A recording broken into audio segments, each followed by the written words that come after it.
What's good, TikTok? Yes, happy Saturday.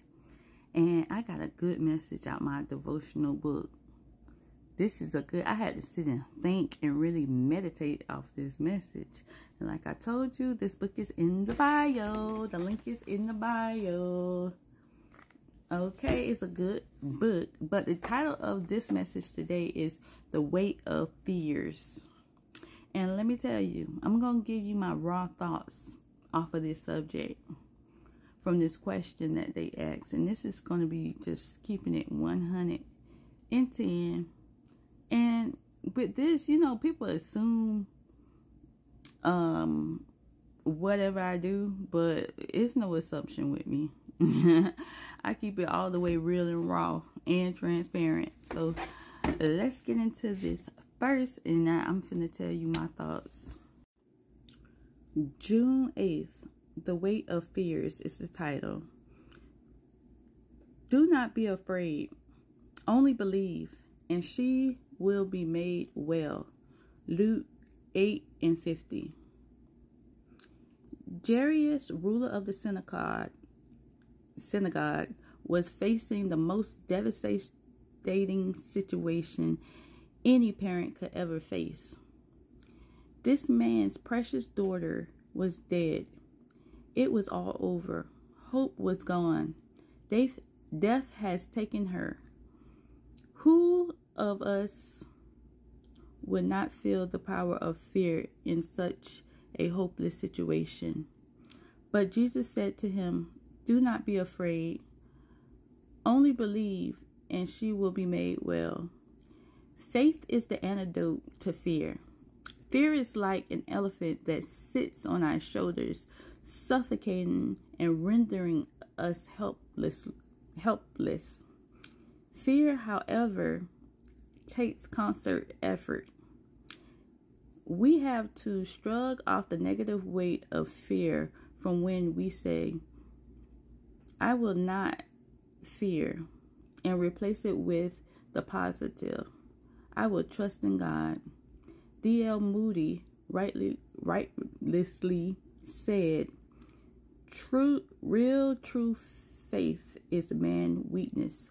Lean on God's strength." When we fully trust in God's promises, we lean on God's strength to remove the elephant. Little did Father know that the one who was speaking to him was the resurrection and the life. John 11:25. The same one who spoke life into being in the very beginning, and beings into the very beginning. Soul search. When have I let fear steal my faith? Father, help me to trust you in tough times. So the question is, when have I let fear steal my faith? You know, I think one thing that I fear is being stuck for a long period of time somewhere I do not want to be. That can go for a relationship, that can go for a job, that can go for a lot of things. You know, being stuck somewhere I do not want to be.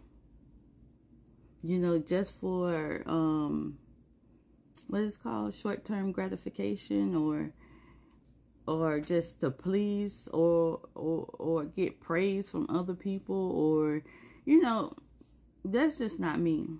Whoever that's for them, but not me. And, you know, my story with this passage is, you know, when I had a contract on a house, right?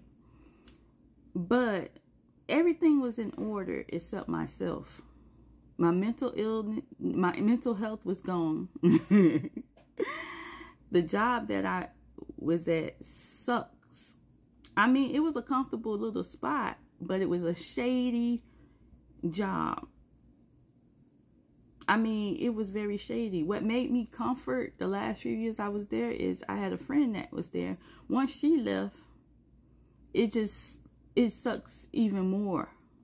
I still had to sell those shady deals. You know, I needed surgery because of those thyroids. And I mean, when I left that job, a lot of people say, why you left? You about to buy a house. They call me stupid and everything. But they don't live in my body. They're not me. That's you. That is you. And you know, I felt bad for a long period of time. I feel bad because of, you know, my grandma really wanted me to have it. And she told me after, I mean, she was happy that I was going for it, but she don't really express stuff like that. But when I gave it up, she was like, man, you should have got it. You feel me? My son. Them the only two people that really, like, I was really concerned about their opinions. You feel me? But during the time I gave that up, I mean, I needed surgery. I stayed in like I said, I stayed in the hospital for a month. The deaths occurred. And I was single. So I don't regret it. Because God kept whispering in my ear to give it up. Day in and day out. Whispering to give it up. Because I know I had stuff together that I was supposed to get together for the house. Yes, I had it. But my mental health sucks. My health, period. Even with those thyroids, sucked. I had to call off some days when I had got my period. Because that's how bad it was going. So, you know, that's the thing. I would have been, I felt like I would have been stuck trying to pay a mortgage by myself with all these things going on. Yes, God would have been there with me, helping me. But I really think that we're not a God. God is not a person of confusion, conflict, struggle, none of that. I think he wants his people to have things. Yeah, you have to fight for it and do all of that. But he don't want you sitting there struggling for it. And that's where his love come in at. Yeah. Love, you know, I heard somebody say last night on a video saying love is not supposed to hurt. Love is not supposed to hurt. It's supposed to be compassionate and kind and all of that. But love, when you really love somebody and you want the best for them, you gonna have to say it's some yeses and nos. It's some like yes, no, yes, no. Because if you're just saying yes to the foolishness, I don't know. That's love too, but it's not helping the person that you love by being a yes man. You have to tell a person the truth. And that can help them grow. But I don't like being stuck. Even in relationships, I try to keep it as real as possible in relationships.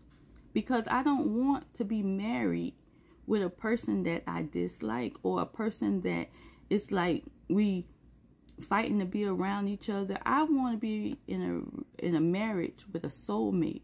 And when I mean soulmate, I mean friend, lover, brother. Like we one. Like we know what each other's saying without even saying it. You know? We can tell each other the truth. You know, no matter if it hurts or not. You know? That's love. Yeah, so, you know, I have a fear.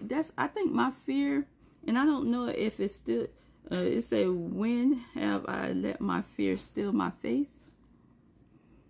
I don't know, being stuck is a fear that steals my faith, but I feel like I'm following God, because I don't think God wants me stuck somewhere I shouldn't be or don't want to be for a long period of time.